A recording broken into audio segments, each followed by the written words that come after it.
Викаме продуктивноста во оваа економија е стагнантна. Ако ја поделите на приватен и на јавен сектор, ќе видите дека јавниот сектор е опаѓачка, не е стагнантна. Стагнантна или благо растечка е во приватниот сектор.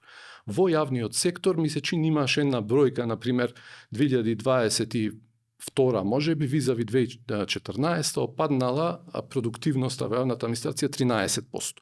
Тоа е податок од ДЗС, не го измислувам јас. Тоа е која ќе земете колкава е вредноста што ја генерира јавната администрација поделено со бројот на вработени. Тоа го ставам во контекст на ова што го гледаме во услуги ни дават. Значи, нека растат плати. Не се проблем платите сами по себе.